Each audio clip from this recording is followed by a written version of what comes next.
ক্লের এরকম এত সুন্দর সুন্দর জিনিস বানাইতে তো সবারই মন চায়। আর এরকম ক্লের এত সুন্দর সুন্দর জিনিস বানানোর জন্য আমাদের প্রয়োজন হবে ক্লে। আর এই ক্লে গুলো অনেক এক্সপেন্সিভ হয়। তো আজকে তোমাদের শিখাবো যে কিভাবে এই ক্লে গুলো ঘরে বসে বানাইতে পারবা। ভিডিওর থাম্বনেল দেখে নিশ্চয়ই তোমরা বুঝে গেছো আজকে আমি কি বানাইতে চলছি। তো হ্যাঁ, আজকে আমি এই ক্লে বানাবো। মাত্র 3-4টা জিনিস দিয়ে আমরা একদম পারফেক্ট ক্লে বানাই ফেলতে পারবো। আর ক্লেটা বানানোর জন্য আমি নিয়ে নিয়েছি আঠা। আর এখানে আমার 3টাই আঠা ছিল, সবগুলো নিয়ে নিয়েছি, যতটুকু লাগবে ততটুকুই দিব। আর তার সাথে নিয়ে নিয়েছি এই কর্নফ্লাওয়ারটা। তোমরা চাইলে দোকান থেকে 20 টাকার কর্নফ্লাওয়ার কিনে নিয়ে আসতে পারবা। আর তারপর নিচে একটা তেল, এখানে আমি নারকেল তেল ইউজ করতেছি, তোমরা যে কোনো তেল ব্যবহার করতে পারবা। আর সবার লাস্টে নিচে ভিনেগার, এখানে হোয়াইট ভিনেগার লেখা কিন্তু এটা কোনো ব্যাপার না, ভিনেগার সাদাই হবে। আর এই ফ্রাইং প্যানের মধ্যে আমি এই ক্লেটাকে বানাবো, তার জন্য আমি এখানে একটা চামচ নিয়ে নিছি। আর এটা লাড়ার জন্য এই কাঠিটা নিছি, যেহেতু আমি অল্প একটুই বানাবো সেজন্য আমি এক কোণার মধ্যে এখানে বানানোর চেষ্টা করব। তার জন্য কড়াইয়ের এক পাশটা উঁচা করে নিছি একটু। তো এখন আমি আমার ক্লেটা বানানো স্টার্ট করব। এটা বানানোর জন্য সবার ফার্স্টে আমি আমার আঠাগুলো এখানে ঢাইলা নিব সবগুলো। তোমরা যতটুকু বানাবা ততটুকু আঠা নিলেই হবে। তোমরা ফার্স্টে অল্প একটু আঠা দিয়ে বানায় ট্রাই করতে পারো। আমিও ফার্স্ট অল্প একটু আঠা দিয়ে এটা ট্রাই করার পর তোমাদের জন্য নিয়ে আসছে এই ভিডিওটা, যাতে তোমরা পারফেক্টলি ক্লেটা বানাতে পারো। তারপর আমি দিয়ে দেবো স্বাদ মতো কর্নফ্লাওয়ার। না, স্বাদ মতো না, মানে হচ্ছে পরিমাণ মতো। ইতনে বারে বারে কামে ছোট ছোট মিস্টেক তো হয়েই যেতে হয়। এখানে এটার কোনো পরিমাণ মতো না, এখানে আমি ফার্স্টে 3 চামচ দিয়ে এটাকে মিক্সড করে নিছি। পরে যদি আরো প্রয়োজন হয় আমি অবশ্যই পরে দিব।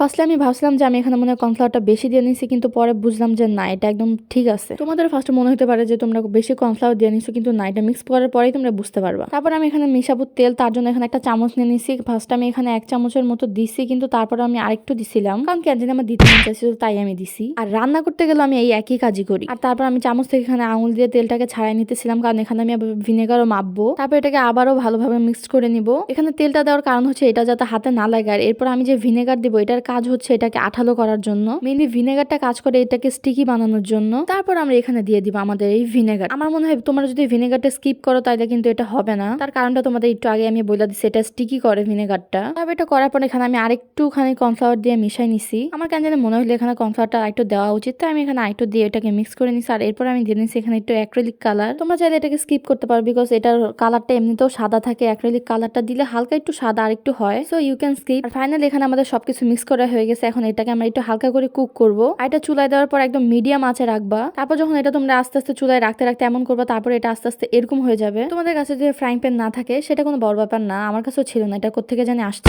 ফ্রাইং প্যান ছাড়া যদি তোমরা অন্য কোথাও এটাকে করো তাহলে সেখানে একটু লাইগা ধরবে, আর কোনো ব্যাপারই থাকবে না। সো তোমরা ফ্রাইং প্যান ছাড়াও এটাকে বানাইতে পারবা। তো এটা বানানো হয়ে গেলে আমি এখানে একটা কাঁচের টুকরা নিয়ে নিছি। এটার উপরে আমি এখানে কর্নফ্লাওয়ার দিয়ে এটাকে একটু মাখবো, তাহলে এটা আরো বেশি স্মুথি হবে। কাঁচের উপরে হালকা একটু কর্নফ্লাওয়ার দিয়ে নিছি, যাতে এটার মধ্যে এটা লাইগা না ধরে, কারণ এটা লাইগা ধরার সম্ভাবনা অনেক বেশি। তো এটা ফার্স্টে একটু কেমন জানি ছিল, তারপর যখন আমি এটা কর্নফ্লাওয়ার দিয়ে অনেকক্ষণ এমন করার পরে তারপর এটা আরো বেশি সুন্দর হয়েছে। সব শেষে যায় যখন এটা কেউ দেখবে, কেউ বলবে না যে এটা তুমি বাসায় নিজের হাতে বানাইছো, দেখতে একদম দোকানের ক্লের মতোই হবে। যতক্ষণ এটা একদম স্মুথ হইতেছে ততক্ষণ তুমি এরকম এটা করতেই থাকবা, তাহলে দেখবে লাস্টে যে এটা একদম মানে বলার বাইরে। এই ক্লেটা বানাতে আমার এত ভালো লাগছে, কারণ কোনো মানে আগাম ছাড়াই আমার এই ক্লেটা একদম পারফেক্টলি হয়েছে। তো তোমরা এই ক্লেটা দেখেই বুঝতে পারতেছো যে এই ক্লেটা একদম পারফেক্টলি হয়েছে। তো তোমরাও এটা চাইলে মেক করতে পারো। ক্লেটা দেখে মনে হচ্ছে আমি এটা দিয়ে এখনই সবকিছু বানাই ফেলি, কিন্তু না, ধৈর্য ধরতে হবে, এটা দিয়ে আস্তে আস্তে বানাবো আমি। তো এটা বানানো হয়ে গেলে এখন এটা রাখারও প্রসেসিংটা তোমাদেরকে আমি দেখাই দিব। এটা রাখার জন্য এখানে আমি একটা প্লাস্টিক নিয়ে নিছি, আর তারপরে এটাকে ভালোভাবে গোল করে এখানে রেখে আমি এটার উপরে একটু তেল দিয়ে নিব, কারণ তাহলে এটা একদম নরম থাকবে।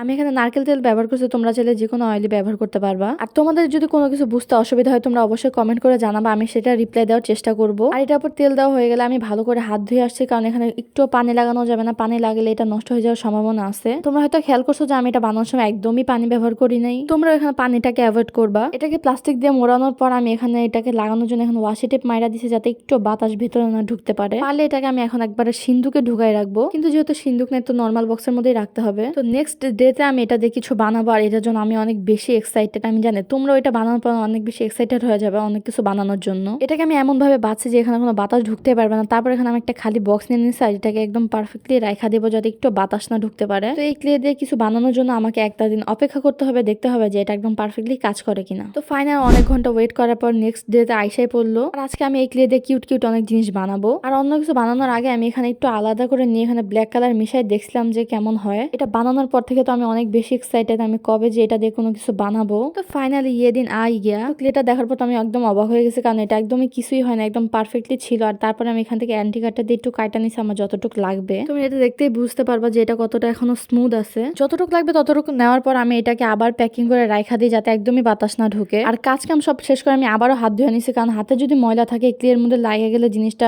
বাজে দেখাবে। তারপর কি বানানো যায় ভাবতে ভাবতে আমার মনে পড়লো চলো আজকে একটা ব্রেড বানানো যাক, আর তার সাথে বানাবো একটা ওয়াটারমেলন। তো ফার্স্ট আমি ওয়াটারমেলন বানানোর জন্য প্রস্তুতি নিয়ে নিয়েছি। ফার্স্টে সেটাকে আমি গোল করে তারপর একটু কর্নফ্লাওয়ার নিয়ে নিয়েছি, কারণ এটা বারবার লাগা যাইতেছিল। তাই এখানে আমি আসলে পুরো ওয়াটারমেলনের একটা স্লাইস বানাবো। ওয়াটারমেলনের স্লাইস তো বানানো শেষ, এখন আমি বানাবো একটা ব্রেড। তার জন্য ফার্স্ট আমি গোল করে এভাবে আমি ব্রেডের শেপটা দিয়ে নিছি। আর সবার লাস্টে আমি বানাবো কিউট আর অনেক সুন্দর একটা রাইস কেক। প্রথম যেহেতু ক্লে দিয়ে কাজ করতেছি, তো আমি সবকিছু সিম্পল জিনিসই করতেছি। আর এই কিউট রাইস কেকের রেসিপিটা ট্রাই করলে তোমরাও পারবা। রাইস কেকের শেপটা দেওয়া হয়ে গেলে এখানে ব্ল্যাক কালার দিয়ে নিছি, যেটা ওই যে রাইস কেকের মধ্যে যে ব্ল্যাক কালার ইটা থাকে সেটা বানানোর জন্য। সেটাকে এভাবে আমি লম্বা চারকোনা করে কাটা নিছি। তারপর এটাকে আমি রাইস কেকের মধ্যে এভাবে লাগাই নিছি। তোমরা যদি এটা নরম থাকতে লাগাও তাহলে আর আঠার প্রয়োজন হবে না। আর একটু কিউট দেখানোর জন্য এখানে আমি একটু চোখ মুখ দিয়ে নিছি, একটু ব্লাশও দিয়ে নিছি রাইস কেকটার। আর আমি এতক্ষণ এগুলো যে বানালাম এগুলো সব আমি কিচেন ব্যবহার করার জন্য বানাইছি।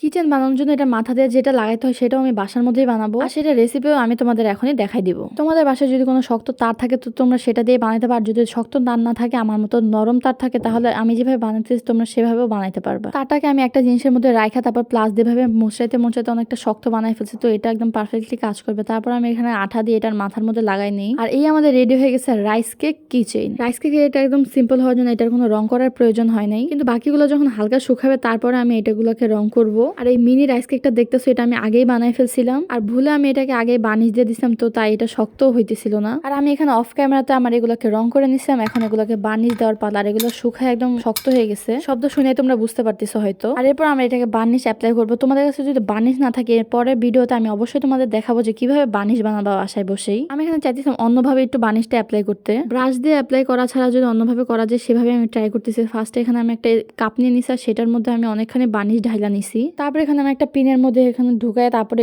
উপর থেকে এভাবে ডুবাই দিছি। আর তারপর কিছু একটা মধ্যে ঝোলাই দিছি যাতে নিচ থেকে একদম যতটুকু বার্নিশ এক্সট্রা থাকবে সেগুলোর জন্য পইরা যায়। তারপর আমি সবগুলোর মধ্যে একটা একটা করে বার্নিশ অ্যাপ্লাই করে দিছি। আর শুকানোর পরে এগুলো দেখতে ঠিক এমনটা ছিল। বার্নিশ অ্যাপ্লাই করার পর এগুলোকে দেখতে আরো বেশি সুন্দর লাগছিল। তো ফাইনালি এগুলোকে এখন আমি কিচেন হিসেবে ব্যবহার করবো। তার জন্য আমি এখানে চাবির মধ্যে সবগুলো লাগাই নিছি। তোমাদের কাছে এই কিচেন গুলো কেমন লাগছে এটা অবশ্যই কমেন্ট করে জানাবা। আর তার সাথে ভিডিওটা ভালো লাগে একটা লাইক করে দিবা, আর তার সাথে সাবস্ক্রাইবও। আবার দেখা হবে অন্য কোনো ভিডিওতে।